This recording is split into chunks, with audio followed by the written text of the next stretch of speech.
capítulo 12, versículo 14. ¿Qué nos dice?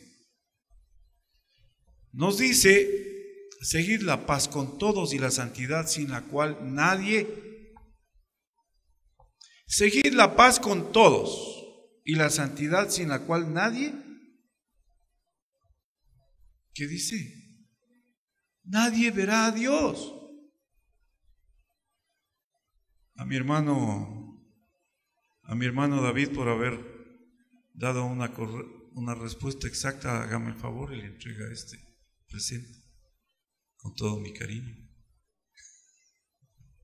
Qué lindo. Bendito sea mi Señor. Seguid la paz con todos y la santidad sin la cual nadie verá a Dios. ¿Sabe una cosa, hermano?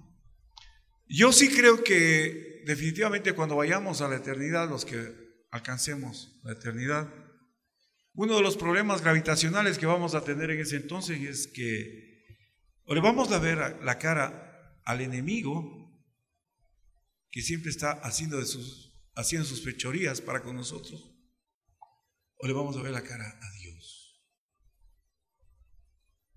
Unos probablemente en el Seol, en el pozo de fuego del infierno, y otros estaremos cantando alabanzas a Dios y por la eternidad gozándonos de su presencia. ¿Sabe por qué? Porque no hay cosa más hermosa que la santidad de Dios. Cuando usted viene a este lugar, a este santo lugar, y sale ministrado, sale renovado, sale santificado, esa santidad, eso no es algo hermoso. Es hermoso. No digamos así, la hermosura tan grandiosa de la santidad de Dios. Sentir esa santidad que está con uno. Eso no es algo para locos. Realmente eso es algo tremendo. Qué maravilloso. No todos pueden sentirlo. La palabra santo, como lo vamos a seguir viendo la próxima semana en la enseñanza, viene de una palabra que significa kadosh o koadesh, dicen otros.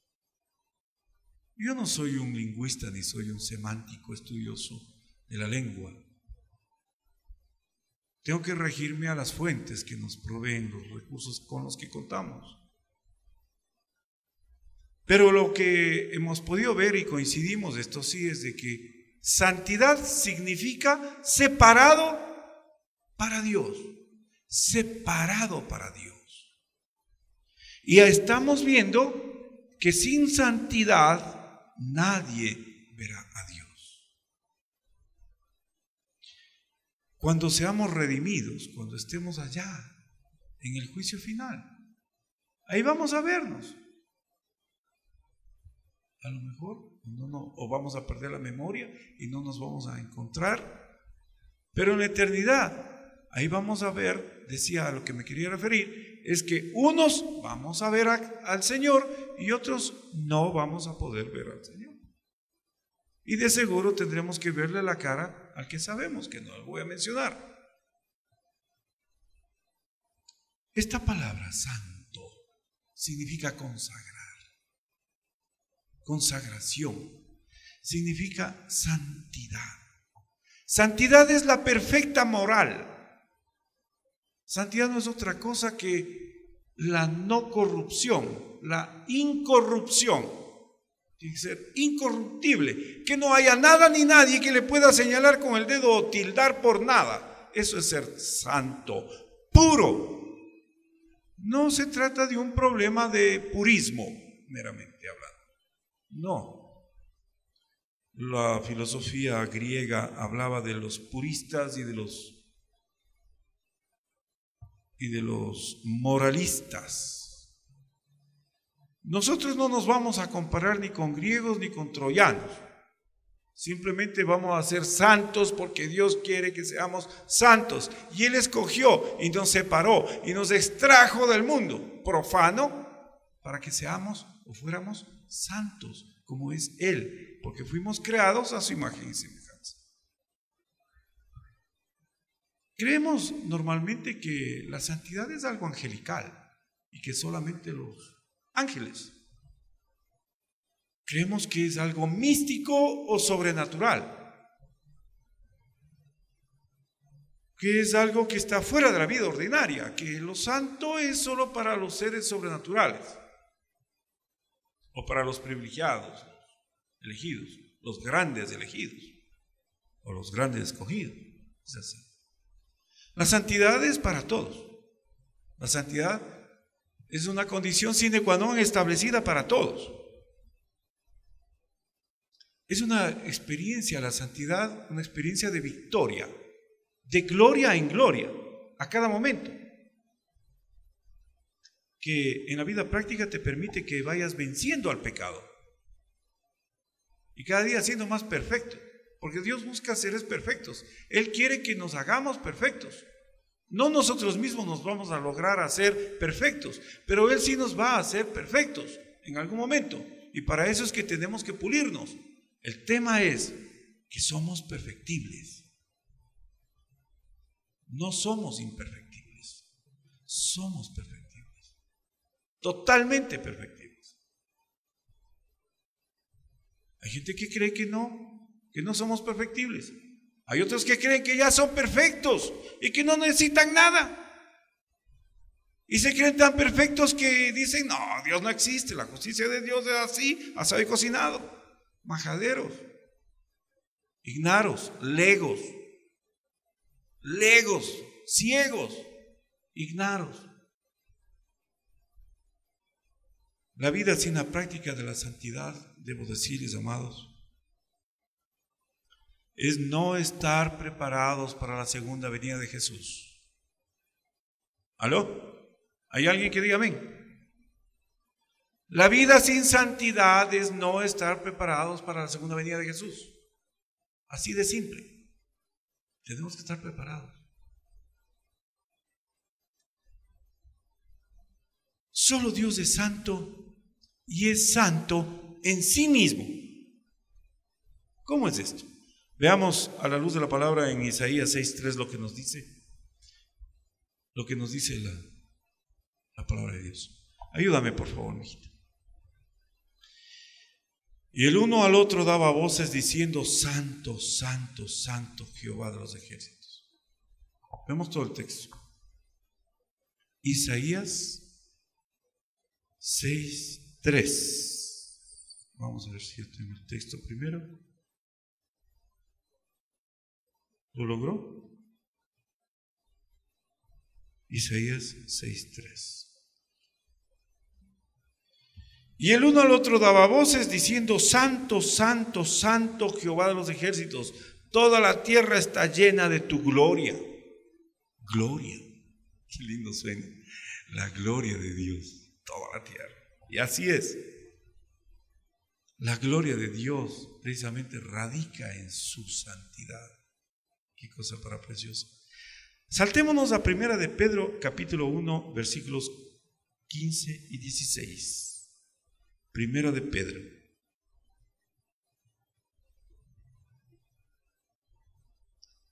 Primera de Pedro, capítulo 15.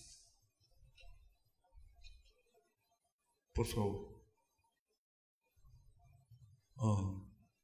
No, Primera de Pedro, capítulo 1, versículos 15 y 16. Capítulo 1, perdón, me equivoqué. 15 y 16 dice, el 15. Verán que el 13 dice, llamamiento a una vida santa. El 15, sino como aquel que os llamó es santo, sed también vosotros santos en toda vuestra manera de vivir. Y el 16, porque escrito está, sed santos porque yo soy santo. Habíamos visto antes que también en el Antiguo Testamento, en el primer pacto, había un requerimiento claro, no equívoco, no oscuro, no confuso. Era un mandamiento claro, diáfano, transparente como el agua, que nos dice, nos demanda ser santos. Y en el segundo pacto vemos también, en esta carta de Pedro, que también se nos exige, dice, y se remite al primer pacto. Y si vemos a la luz de la palabra, toda la Biblia se habla de santidad. Yo creo que la santidad es un tema, es otro de los grandes temas que aborda la palabra de Dios. Si nos podemos a revisar uno por uno de los versículos que hablan de la santidad, creo que empezamos hoy y terminamos después de unos 2 meses. Así que anímese, solo vamos a ver un resumen, un pequeño resumen sobre el tema de la santidad. En este sentido, nuestro hermano nos había indicado qué significa, cuál es el significado adecuado o correcto de ser separado de Dios. ¿Cómo debemos entender esto de estar separado de Dios? Separado de Dios, básicamente o teológicamente, significa que nosotros no nos podemos comparar a Él. La santidad de Dios es incomparable con nosotros, con nuestra santidad. ¿Ya? Él es perfecto, el hombre es imperfecto.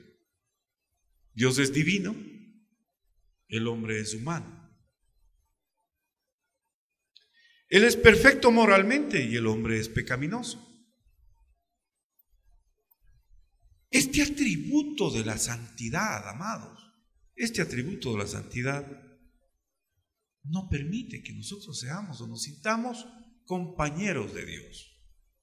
Jesús dijo que nos recibía a nosotros como sus amigos y que iba a preparar mesa en el reino de los cielos para los que le sigamos y le sirvamos. Pero eso no deja de establecer esta norma.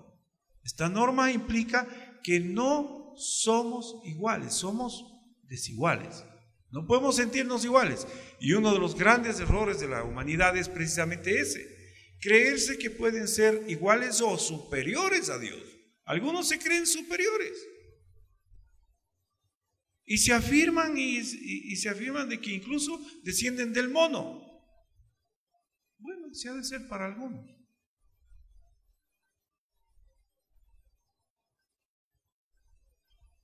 A la luz de la palabra, Dios se revela en todo momento como santo.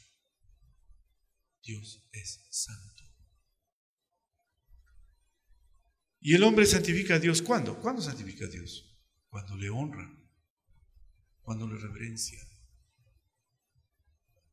cuando le da prelación, cuando le da prioridad, cuando le antepone a todo. Ahí le hace santo a Dios también. Es una forma de santificar. Yo preguntaría, ¿existen personas santas? Claro. ¿Y existen objetos santos? Claro, también hay objetos santos, por supuesto. Por supuesto. Por ejemplo, el templo de Jerusalén. Cuando fue construido, el Señor dijo que habitará ahí y que bendecirá, y que todos los que allí asistieran lo santificó, lo consagró. Pero después, ante la rebelión del pueblo, lo destruyó. Incluso está profetizado. Dios mismo profetizó mucho antes de lo que ocurriría. Quedarían solo ruinas, y ahí están ruinas. El muro de los lamentos es una evidencia palmaria, histórica, de lo que la palabra ya lo dijo, de lo que Jesús haría y de lo que Dios hizo con ese portentoso templo de Jerusalén. Esto, al que quiere investigarlo y están tomando nota, está en Primera de Reyes, capítulo 9. Eso está ahí ya profetizado, de cómo iba a ser destruido el templo de Jerusalén. Bien, lo importante es que nosotros sepamos cuándo le deshonramos a Dios, ¿Cuándo dejamos de procurar nuestra santidad? ¿Sabe cuándo le deshonramos a Dios y dejamos de ser santos? Cuando le desobedecemos, cuando le somos desobedientes, cuando sus mandamientos, cuando su ley, cuando su palabra nos importan un cacahuate o un pepino. Entonces, nosotros nos volvemos de ese momento profanos. Profano es aquel que, visto desde el punto de vista semántico, el profano es el ignaro, el ego. Es como el ciego, no sabe a dónde va. ¿Cómo camina el ciego? Requiere de un guía, requiere de un bastón.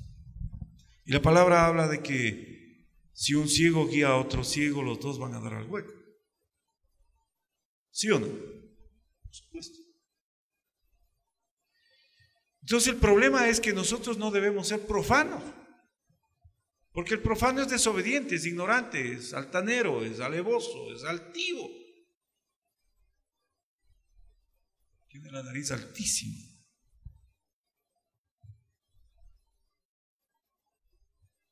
Yo les decía antes, hay personas y objetos santos, por supuesto que hay.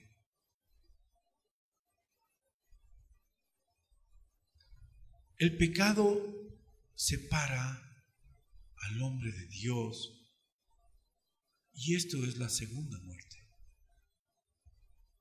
Esta es la segunda muerte.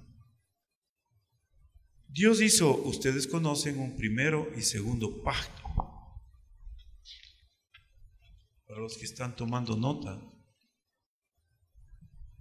mantener este pacto en una justa relación con Dios,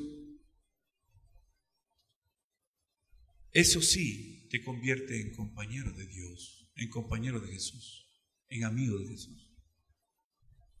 Pero mantener una relación justa con Dios, eso te hace diferente.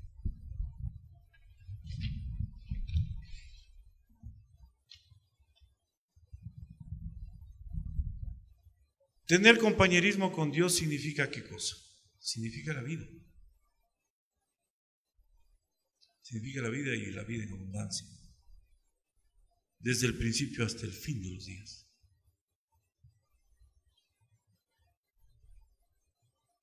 ¿Cómo es hecho santo el hombre? ¿Cómo será hecho santo el hombre? Verá, hay dos formas, la una es divina y la otra es humana. Juan 17:17, veamos el texto, por favor, ¿me ayudas, precioso?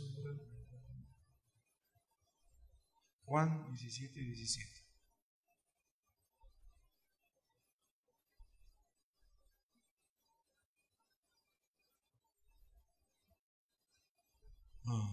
Qué pesar. ¿Ya tienes el texto? Santifícalos en tu verdad, tu palabra es verdad.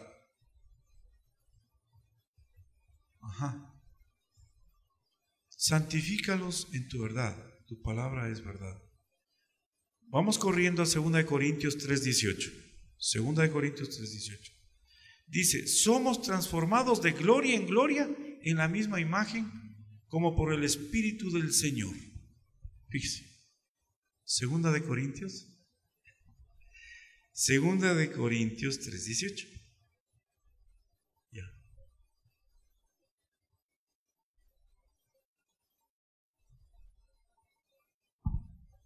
Por tanto, nosotros todos mirando a cara descubierta como en un espejo la gloria del Señor, somos transformados de gloria en gloria en la misma imagen como por el Espíritu del Señor.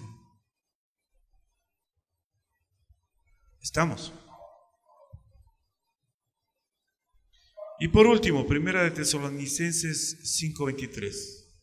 Primera de Tesalonicenses 5:23. 5:23, perdón. Y el mismo Dios de paz os santifique por completo. O sea que porque somos santos aquel que dijo una mentira, ese ya no es santo. ¿Algo así? ¿Cómo debemos de entender esto de la santidad? Vamos a seguir tratando este tema porque este tema es bien importante. La palabra nos enseña de que 7 veces cae el justo y 7 lo levanta el Señor. ¿Y cuál es la justificación de todo pecado? Hablaba temprano en la enseñanza nuestro pastor David. La aceptación a Cristo, tenías que aceptar a Cristo, y también era el bautismo del Espíritu Santo. El bautismo, ¿no es cierto? Eso te hace santo.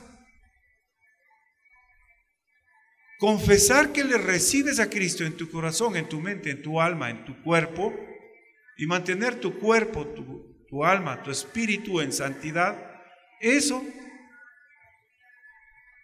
es una forma humana y también tiene algo de divina de llegar a ser santos. ¿Se acuerdan ustedes, para graficar un poco más el tema de que los objetos también son santos?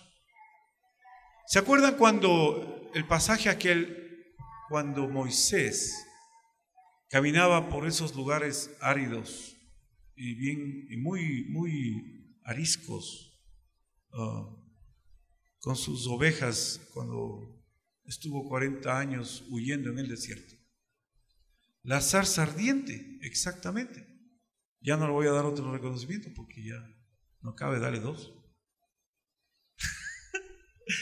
Pero bueno, la zarza ardiente, resulta que, ¿qué es lo que le dijo el Señor a Moisés?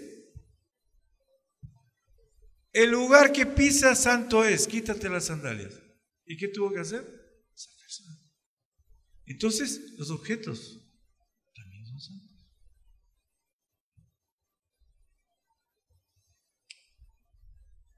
La presencia de Dios santifica.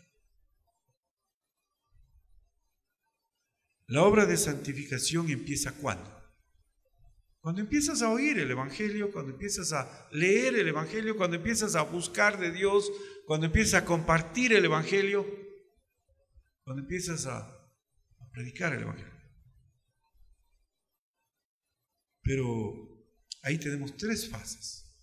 Tenemos la primera fase de la fe, la esperanza, la convicción, la certeza de lo que se ve y nos espera. Tenemos también el arrepentimiento y luego tenemos el bautismo, ¿cierto? Y el bautismo. El bautismo que tiene que ser en agua, en el nombre de Jesús, principalmente. El bautismo es Padre, Hijo y Espíritu Santo, pero pasan así a la carrera como que el Hijo es como algo de relleno, ¿no es así? El hombre justo, según la ley, llegó a ser justo justamente porque hacía justicia, porque vivía de manera justa. Y por eso es que es justo. Antiguamente la justicia, en cambio, era atribuida exclusivamente al sacerdocio, a la iglesia. En el primer pacto se atribuía, era un atributo exclusivo de los sacerdotes, de los elegidos. Es como en la escuela pitagórica se habla de que el conocimiento pitagórico les corresponde solo a los sacerdotes.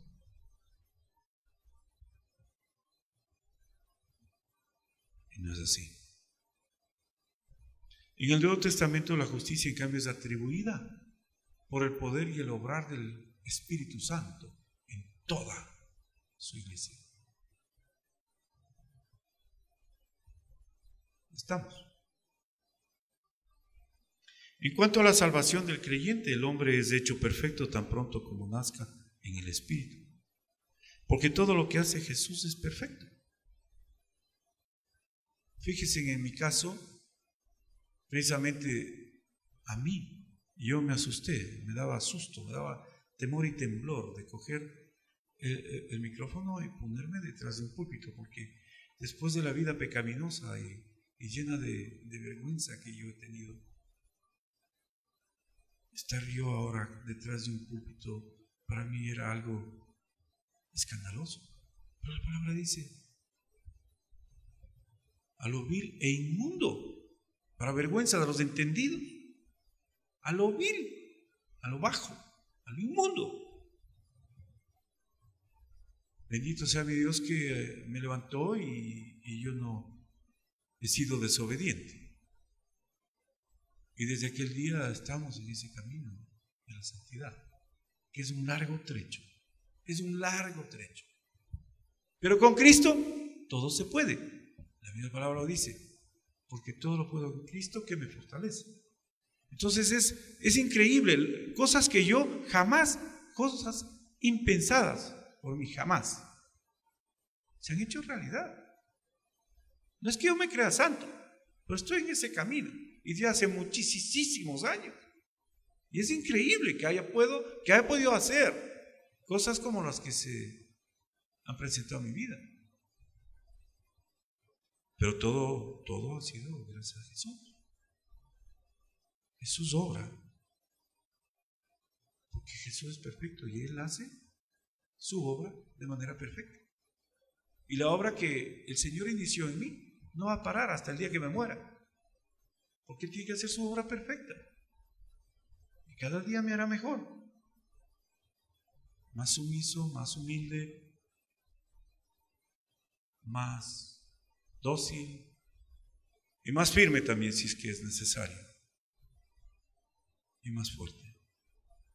La segunda forma de llegar a ser santo es la forma humana.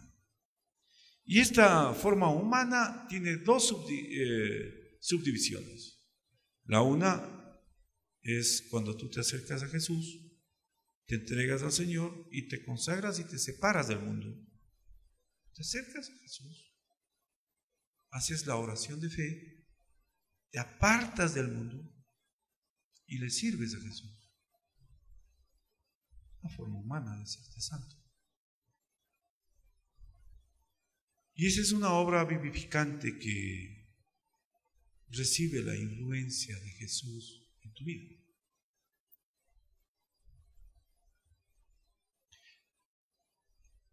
Igual es como cuando el hombre tiene frío. Cuando el hombre tiene frío, ¿qué hace? Si está en el auto, prende la calefacción.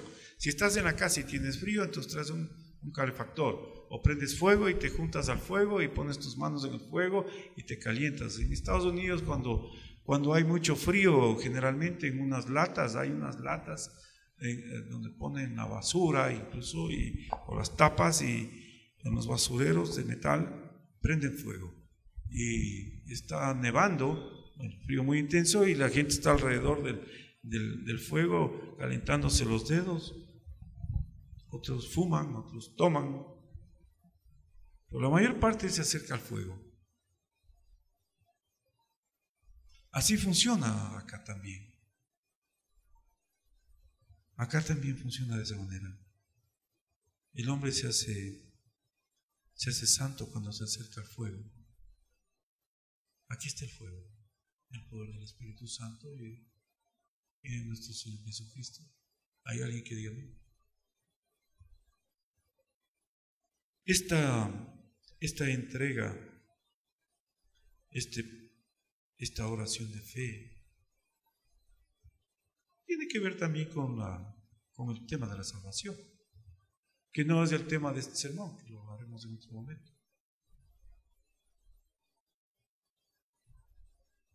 El camino, la fidelidad, la mayordomía son también escalones que uno debe subirlos. No te sales del camino, te mantienes dentro del redil. Y cuando estás en el camino, cuando estás dentro del redil, entonces no corres peligro, porque te sales del redil o te sales del camino y de pronto o te topas con un despeñadero y te puedes ir rodando hasta el final de la quebrada o al abismo y puedes caer.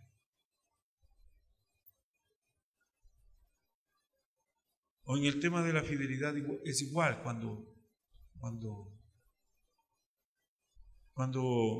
¿qué pasa a los que somos casados cuando uno de los cónyuges te es infiel?